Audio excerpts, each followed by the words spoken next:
Oke, rekan-rekan mahasiswa, nah, jumpa lagi dengan mata kuliah biokimia pada pertemuan minggu ke 9 ya. Kita akan membicarakan mengenai metabolisme dari asam amino yang merupakan suatu monomer dari protein ya. Asam amino sendiri adalah seperti apa ya? Building blocks ya, senyawa-senyawa protein yang ada di dalam tubuh makhluk hidup. Ada 20 asam amino penyusun protein ya, yaitu yang esensial dan non esensial. Mungkin mahasiswa sudah tahu ya, yang esensial itu apa, yang non esensial itu apa. Nah, tubuh manusia dapat mensintesa itu 10 dari 20 asam amino yang diperlukan untuk membentuk suatu protein. Nah, dari 10 asam amino non esensial tersebut, 8 diantaranya disintesis dari senyawa-senyawa antara amfibolik jalur glikolisis dan siklus Krebs, sedangkan 2 lainnya disintesis dari asam amino esensial yang diperoleh dari makanan ya. Nah, tahap awal reaksi metabolisme asam amino itu melibatkan yaitu pertama pelepasan gugus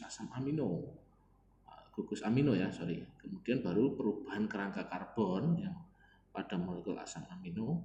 Dua proses utamanya itu yaitu yang pertama adalah pelepasan gugus asam amino yang dinamakan transaminasi atau deaminasi ya, itu nanti kita akan bicarakan. Nah, sebelum kita masuk ke proses katabolisme ya dari asam amino, alangkah baiknya kita untuk tahu prosesnya dari awal ya. Nah, di slide kedua ini ada peran protein dalam metabolisme tubuh. Ini seperti slide yang di metabolisme karbohidrat ya. Anda perhatikan yang sebelah kiri yang protein itu sama nanti akan masuknya ke siklus Krebs ataupun ke glikolisis ya. Di situ dari protein dia akan dipecah menjadi asam amino ya. Dari asam amino bisa dirubah menjadi pirufat, kemudian juga bisa langsung ke asetil-CoA ataupun dirubah menjadi oksaloasetat untuk langsung masuk ke dalam citric acid cycle atau TCA ya. Nah, dari metabolisme itu dia menghasilkan NH4 ya. NH4 ini akan dibuang dalam siklus urea ya, nanti dalam bentuk urin ya. Kita lihat dulu yang kiri dulu ya. Nah, peran protein dalam penghasil energi itu seperti yang tertampil pada diagram di slide ini.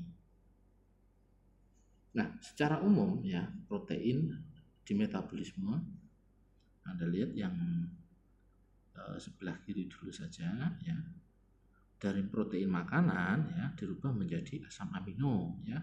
Asam amino ini bisa masuk ke intraseluler untuk disimpan ya, kemudian masuk ke dalam metabolismenya dalam bentuk asam alfa keto untuk masuk ke TCA atau siklus Krebs ya.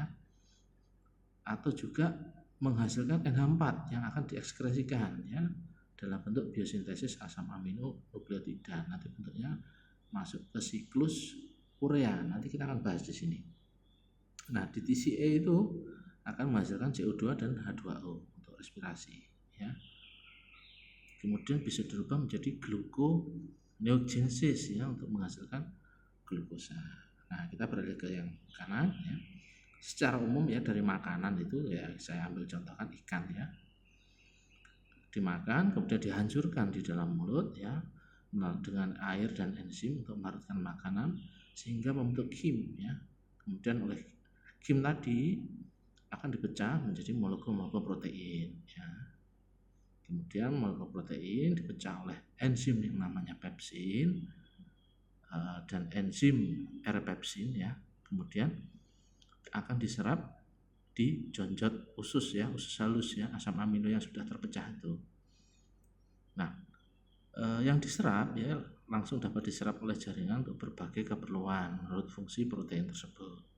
Nah, dalam proses metabolisme tersebut akan menghasilkan NH2 dan senyawa organik sederhana untuk dikeluarkan ke ginjal dalam bentuk urea atau amonia. Kemudian asam amino ada yang diserap, ada yang dideaminasi dalam hati, liver ya, membentuk asam keto. Nah, ini kembali lagi nanti dari asam keto masuknya ke siklus Krebs ya, siklus asam sitrat seperti pada metabolisme karbohidrat seperti pada ini ya diagram yang awal ini. Nah, itu skema metabolisme protein secara umum. Nah, metabolisme protein sendiri ada tahapan. Yang pertama adalah degradasi protein, kemudian ada transaminasi, deaminasi, dekarboksilasi, kemudian ada juga sintesa protein ya. Reaksi anabolismenya ya, kemudian untuk reaksi yang dibuang atau di bisintesa di ginjal itu namanya siklus urea. Nah, degradasi protein menjadi asam amino seperti pada gambar. Degradasi protein adalah suatu perombakan struktur protein yang kompleks menjadi monomer pembentuknya yaitu asam amino. Sedangkan pada degradasi protein dari makanan itu terjadi di dalam saluran pencernaan, lambung dan usus halus tadi ya, enzim yang berperan tadi ya, pepsin ya, dan dari pepsin. Kemudian degradasi protein di dalam lambung kita lihat ya. Sebelah kiri itu adalah anatomi dari lambung manusia. Nah, sel mukosa lambung ini yaitu bentuknya sel parietal ya, yang sekresikan asam lambung atau HCl. Sedangkan sel simogen dia mensekresikan proenzim pepsinogen ya. Proenzim berarti dia adalah enzim awal untuk membentuk pepsin ya. Nah, proenzim pepsinogen ini diaktif oleh HCl ya. Kalau kena HCl dia diaktifkan menjadi enzim pepsin ya. Enzim pepsin ini fungsinya untuk memecah protein tadi menjadi asam amino. Nah, protein setelah didenaturasi atau dirusak HCl kemudian dihidrolisis dengan adanya enzim pepsin menjadi peptida sederhana ya. Jadinya namanya pepton ya. Nah, ini degradasi protein di dalam lambung ya, secara sederhana saya jelaskan seperti itu. Nah, metabolisme protein yang di dalam hati ya. Nah, kelebihan protein di dalam tubuh itu akan dirombak di dalam hati ya, menjadi senyawa yang mengandung unsur N ya, contohnya NH3 dan NH4OH, dan senyawa yang tidak mengandung unsur N ya. Nah, yang mengandung unsur N nanti itu akan disintesa menjadi urea ya, di dalam hati, kemudian dibawa oleh darah menuju ke ginjal untuk diekskresikan dalam bentuk urin. Nah, senyawa yang tidak mengandung unsur N itu akan disintesis ya menjadi bahan baku karbohidrat dan lemak. Nah, kemudian dioksidasi lagi untuk menghasilkan energi. Nah, rumus kimianya bisa Anda lihat di sebelah kanan ya. Dari asam amino dengan ketoasid terjadi proses namanya transaminasi ya.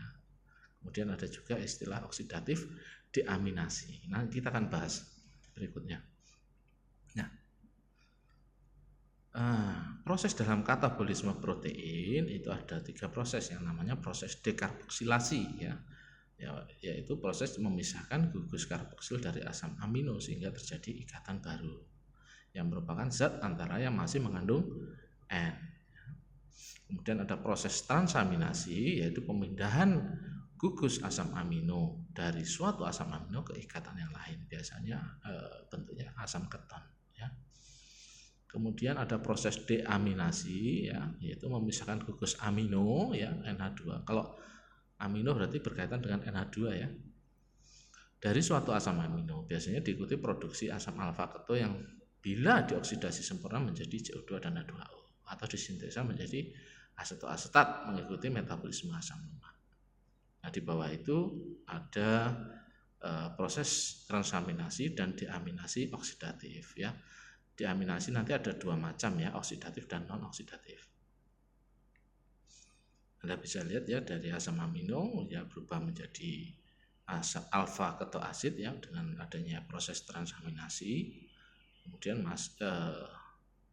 masuk ke urea cycle ya.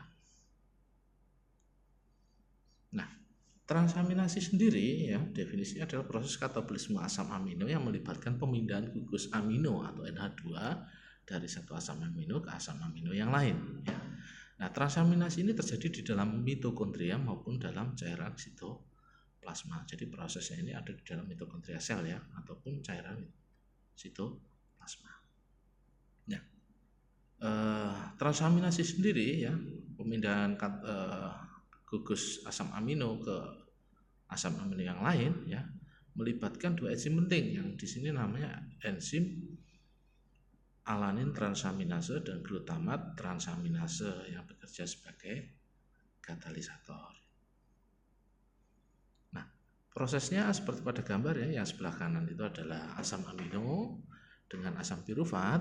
Dengan adanya alanin transaminase akan menghasilkan alfa ketoasid dan alanin ya. Alanin ini salah satu asam amino, ingat.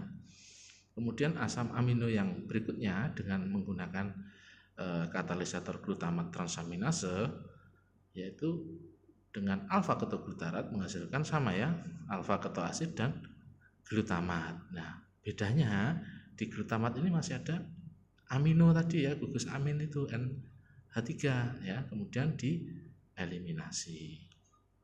Nah, dalam reaksi transaminasi ini, gugus asam amino dari suatu asam amino dipindahkan kepada salah satu 3 senyawa keto ya. Bisa asam pirufat, alfa ketoglutarat ataupun oksaloasetat. Sehingga senyawa keto ini diubah menjadi asam amino. Sedangkan asam amino semua diubah menjadi asam keto.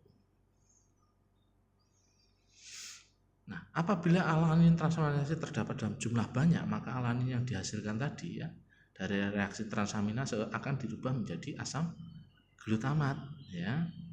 Seperti pada reaksi di bawahnya itu ya, alanin dengan alfa ketoglutarat akan menghasilkan pirufat. Nah, pirufat tadi akan masuk di siklus Krebs ya, kemudian dan menghasilkan glutamat ya. Dari reaksi di atas dapat dilihat bahwa walaupun ada beberapa jalur dari reaksi transaminase, namun asam alfa ketoglutarat akseptor gugus amino yang terakhir ya.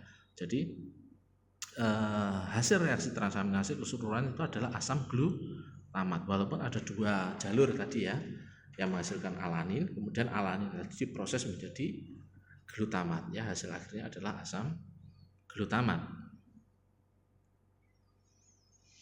Nah, proses yang berikutnya namanya deaminasi ya, ada deaminasi oksidatif. Deaminasi adalah suatu proses kimiawi pada metabolisme yang melepaskan gugus amina dari molekul senyawa asam amino. Gugus amina yang terlepas akan terkonversi menjadi amonia ya. Anda bisa lihat di persamaan reaksi di bawah itu ya, glutamat dengan NAD+ dan H2O menghasilkan alfa ketoglutarat, kemudian menghasilkan energi yang hasil sampainya adalah amonia ya. Kemudian amonia ini akan masuk ke dalam urea cycle atau siklus urea. Nah, pada reaksi deaminasi oksidatif asam glutamat dikonversi menjadi bentuk asam ketonnya ya, itu ya. Bentuk ketonnya adalah alfa ketoglutarat ya. Dengan penggantian gugus amina menjadi gugus keton. Anda bisa perhatikan ya, gugus amina itu yang biru itu ya, NH3 itu dirubah menjadi gugus keton ya, yang O punya 2 tangan itu. Nah, hasil reaksi berupa 2 senyawa produk yaitu alfa ketoglutarat dan amonia. Dalam proses ini asam glutamat melepaskan gugus amino dalam bentuk NH4 atau urea, sedangkan NAD+ glutamat dehidrogenase dapat pula menggunakan NADP+ sebagai akseptor elektron ya. Nah, mekanisme deaminasi ada 2, oksidatif dan non oksidatif. Kalau oksidatif, reaksi degradasi asam glutamat dikatalisis oleh enzim L-glutamat dehidrogenase yang dibantu oleh NAD dan NADP. Sedangkan pada non oksidatif, penghilangan gugus amino dari asam aminoserin ya, yang dikatalisis oleh enzim serin dehidratase ya. Asam aminoteronin juga dapat mengalami deaminasi non oksidatif ya dengan katalisis treonin dehidratase menjadi ketobutirat. Jadi kalau glutamat itu masuknya di oksidatif, kalau jenis serin, kemudian teronin, treonin, ya itu masuknya ke non oksidatif. Nah, proses berikutnya adalah dekarboksilasi protein. Asam pirufat hasil transaminasi asam amino yang tidak terabsorpsi masuk ke dalam usus besar ya. Ada beberapa asam amino yang tidak terabsorpsi ya. Dalam usus besar oleh pengaruh-pengaruh enzim dekarboksilasi yang dihasilkan oleh bakteri sehingga membentuk asam pirufat ya, melepaskan karbon dioksida dan gugus karbosilnya membentuk amin primer dan asetil CoA sehingga bisa digunakan lagi ya menjadi energi. Nah, sekarang siklus urea. Siklus urea ini digunakan untuk membuang gugus amin yang tidak dipakai ya. Urea dibentuk dalam hati dan segera dibawa oleh darah ke ginjal untuk dikeluarkan dari tubuh bersama dengan urin. Nah, pada siklus urea ini ada namanya 5 tahap pembentukan urea ya. Anda perhatikan dulu di gambar sebelah kanan ya. Nanti dibandingkan dengan penjelasan saya dari tahap per tahap. Nah, reaksi pertama yaitu pembentukan karbomoil fosfat atau karbamil fosfat dari amonia, karbon dioksida dan adenosin trifosfat dengan bantuan namanya enzim karbomoil fosfat. Selain itu ATP digunakan sebagai sumber energi. Nah, untuk tahap pertama itu adalah pembentukan karbomoil fosfat ya. Nah, pembentukan karbomoil fosfat atau karbamil fosfat dari amonia, karbon dioksida dan ATP dengan bantuan enzim karbomoil fosfat sintase ya. Itu dihasilkan dari itu tadi ya, bahannya CO2, NH3 dan 2 ATP menghasilkan karbamil fosfat. Selain itu juga ATP digunakan sebagai sumber energi. Nah, itu reaksi tahap pertama. Jadi kalau Anda lihat reaksi pertama itu ada di sini ya. Itu adalah reaksi pertama.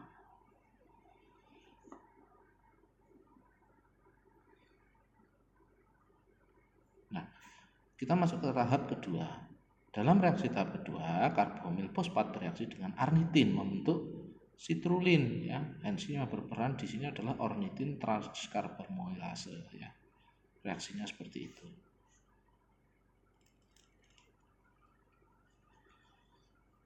Kalau kita lihat di siklusnya ada di sini ya pembentukannya. Ya, pembentukan L-sitrulin ya, setelah dari karbomoil fosfat.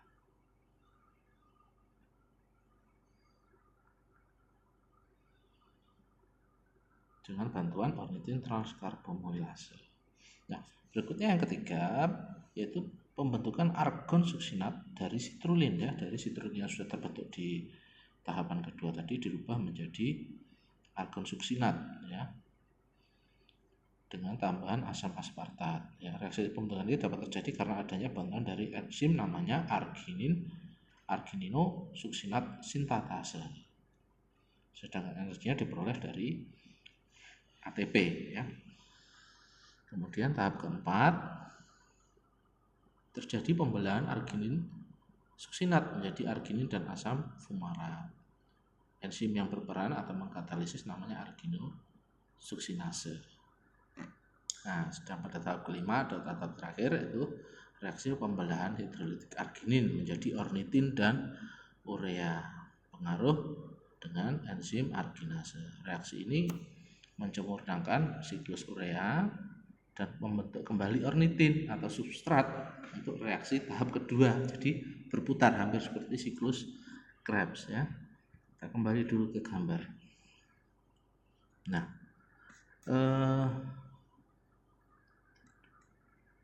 ya, ini reaksi yang ketiga, keempat, kemudian reaksi yang kelima. Dia akan menghasilkan urea. Nah, ornitin ini ya, hasil dari reaksi yang kelima ini adalah substrat ya, substrat untuk pembentukan sitrulin tadi ya. Kalau Anda lihat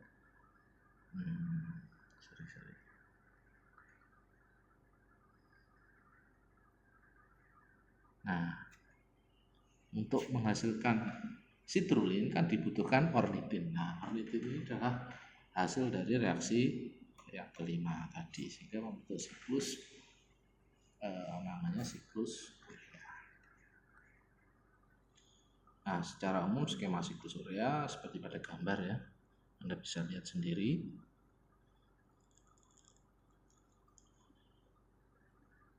Nah, yang di pembentukan sitrulin ya dan karbamil fosfat itu terjadi di mitokondria, sedangkan di proses yang ke tahap 3 sampai ke 4 sampai ke 5 itu di luar mitokondria. Nah, kita akan bahas mengenai jalur glutamat ya, karena banyak jalur yang dilakukan untuk merombak asam amino, salah satunya adalah katabolisme glutamat ya. Asam amino glutamat memiliki beberapa jalur degradasi yang menghasilkan senyawa-senyawa yang berbeda yang berperan dalam TCA ya. Antara lain dapat diubah menjadi glukosa melalui jalur gluconeogenesis ya. Jadi kalau di TCA itu dia bisa langsung dirubah menjadi glukosa dulu atau langsung ya ke pirufat. Jalur degradasi itu ada 2 di situ. Jalur degradasi glutamat yang pertama sebelah kiri ya, Anda bisa perhatikan dia menghasilkan eksoglutarat ya, itu yang akan masuk ke TCA atau siklus Krebs. Kemudian reaksi degradasi glutamat yang pertama ini adalah reaksi deaminasi namanya, yang dikatalisis oleh enzim namanya GDHS ya, glutamat dehidrogenase. Nah, glutamat dehidrogenase mengkatalisis reaksi reversibel dan terlibat dalam kedua fungsi anabolik dari biosintesis glutamat dan fungsi katabolik pemanfaatan glutamat. Ya, jadi fungsinya ada 2 di situ. Sebagai fungsi anabolik dari biosintesis glutamat dan juga sebagai fungsi katabolik pemanfaatan glutamat. Tergantung dari organisme dan kondisi ya. Nah, dalam beberapa organisme tunggal atau enzim tunggal dapat mengkatalisis kedua fungsi dalam kondisi fisiologis yang berbeda. Nah, aktivitas enzim glutamat dehidrogenase ini dikendalikan oleh namanya ADP ribosylation. Regulasi ini berpengaruh terhadap pembatasan kalori dan kadar glukosa yang rendah dalam darah. Nah, dalam keadaan ini aktivitas glutamat dehidrogenase akan dinaikkan untuk meningkatkan jumlah alfa ketoglutarat yang dapat digunakan untuk menyediakan energi dalam siklus Krebs, dan yaitu memproduksi ATP ya.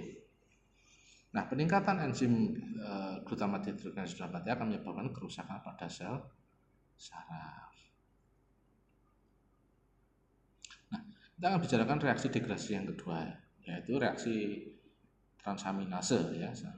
Yang kalau degradasi yang pertama tadi deaminase, yang kedua adalah transaminase, yaitu kemudian gugus alfa asam amino ya dari suatu amino. Reaksi ini dikatalisis namanya aspartat transaminase ya. L-aspartat yang dihasilkan, Anda lihat yang di skema itu ya, dapat mengalami reaksi lebih lanjut menghasilkan senyawa fumarat yang dikatalisis oleh aspartat amonialiase. Selain itu, reaksi transaminase lainnya dari glutamat akan menghasilkan alfa ketoglutarat dengan enzim aminotransferase, yaitu aspartat transaminase. Nah, enzim aspartat transaminase ini berperan dalam reaksi transaminase degradasi yang kedua ini ya.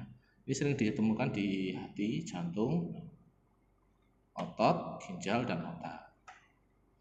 Enzim ini akan dilepaskan dalam serum ya jika salah satu organ-organ tersebut rusak. Peningkatan jumlah enzim ini pada serum dapat menyebabkan beberapa permasalahan kronis ya, diantaranya hepatitis viral akut ataupun nekrosis pada hati.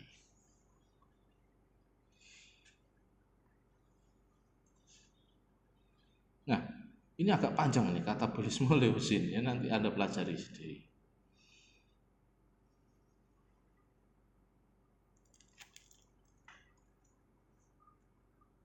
Sorry.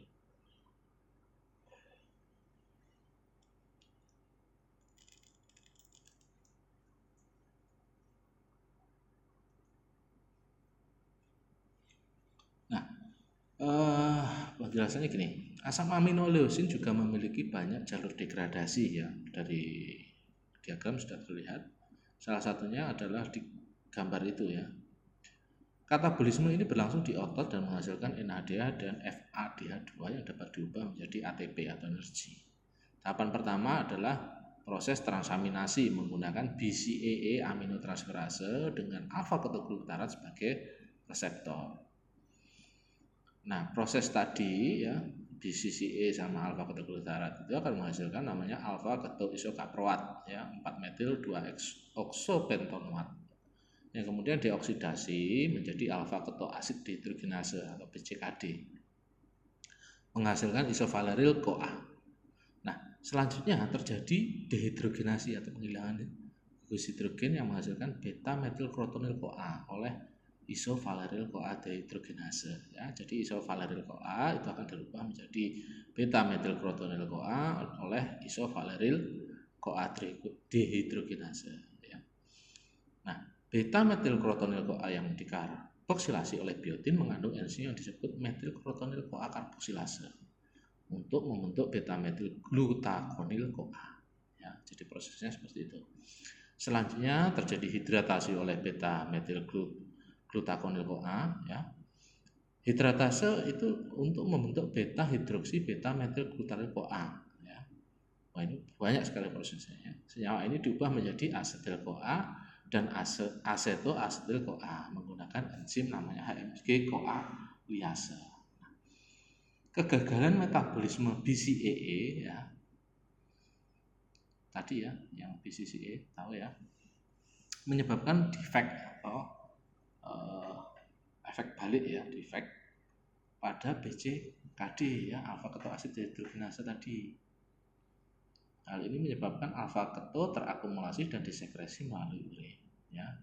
Penyakit ini disebut namanya maple syrup urine disease atau bau khas, seperti pada bau khas di urin ya. Ya, penyakit ini menyebabkan retardasi mental. Nah, pada degradasi leusin ini juga terlibat enzim tadi ya untuk merubah alfa ketoisokaproat tadi, yaitu metil krotonil CoA karboksilase. Bila kekurangan enzim ini ya, enzim metil krotonil CoA karboksilase yang disebut juga 3-metil krotonil glusinuria tipe 1 ya, BMCC deficiency ya namanya penyakitnya kalau kekurangan enzim metil krotonil CoA karboksilase. Nah, penyakit ini merupakan bawaan ya di mana tubuh itu tidak mampu untuk memproses protein dengan baik. Gejala dari penyakit ini antara lain susah makan, diare, ya, kelelahan yang berlebihan, hipotonia, ya, dan bila tidak segera diobati pasien akan menderita stroke bahkan koma. Nah, deteksi dini dan mengkonsumsi makanan berprotein rendah dapat membantu agar gejala tidak semakin memburuk. Ya. Gejala-gejala dari defisiensi enzim ini mirip dengan sindrom Rey. Nah, nanti Anda pelajari lagi ya. Sindrom Rey itu apa? Berikutnya adalah katabolisme dari alanin. Alanin dipindahkan ke sirkulasi oleh berbagai jaringan, tapi umumnya oleh otot ya. Alanin dibentuk dari pirufat. Hati itu mengakumulasi alanin plasma, kebalikan dari transaminasi yang terjadi di otot, dan secara proporsional dia meningkatkan produksi urea.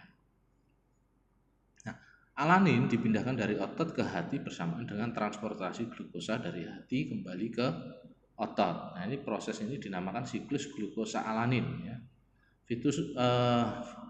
Fitur kunci dari siklus ini bahwa dalam satu molekul ya, itu alanin, jaringan perifer mengekspor pirufat dan amonia ke hati ya, di mana rangka karbon didaur ulang dan mayoritas nitrogen dieliminasi.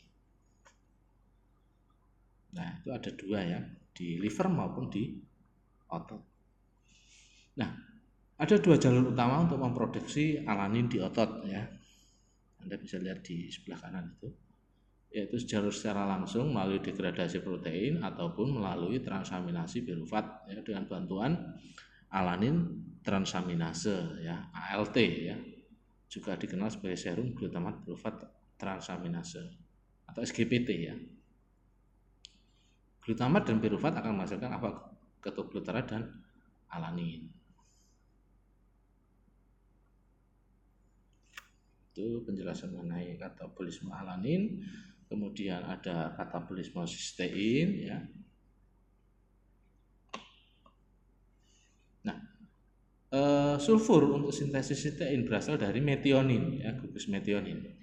Kondensasi dari ATP dan metionin dikatalisis oleh enzim metionin adenosil transferase ya, menghasilkan S-adenosil metionin atau SAM. Nah, SAM sendiri ya, itu gambarnya itu adalah biosintesis dari SAM ya, dari S-adenosil metionin. SAM itu merupakan prekursor untuk sejumlah reaksi transfer metil ya, misalnya konversi norepinefrin menjadi epinefrin. Akibat dari transfer metil adalah perubahan SAM menjadi S-adenosil homosistein. Nah, kemudian S-adenosil homosistein tadi yang dirubah selanjutnya akan dirubah lagi menjadi homosistein dan adenosin dengan bantuan namanya adenosil homosisteinase. Nah, homosistein yang terbentuk dapat diubah kembali menjadi metionin oleh namanya metionin sintase. Jadi berputar terus. Reaksi transmetilasi melibatkan SAM sangatlah penting ya. Dalam kasus ini peran S-adenosil metionin atau SAM dalam transmetilasi adalah sekunder untuk produksi homosistein ya, secara esensial oleh produk dari aktivitas transmetilasi.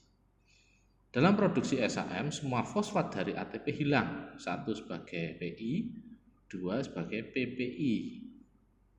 Adenosin diubah menjadi metionin bukan AMP. Nah, dalam sintesis sistein, homosistein berkondensasi dengan serin ya, menghasilkan sistationin dengan bantuan enzim sistantionase. Nah, kalau untuk pembentukan itu enzimnya biasanya belakangnya ada asenya ya. Selanjutnya dengan bantuan enzim sistanase liase cysteonin diubah menjadi sistein dan alfa ketobutirat. Ya, gabungan dari dua reaksi terakhir ini dikenal namanya transulfurasi ya pada katabolisme sistein.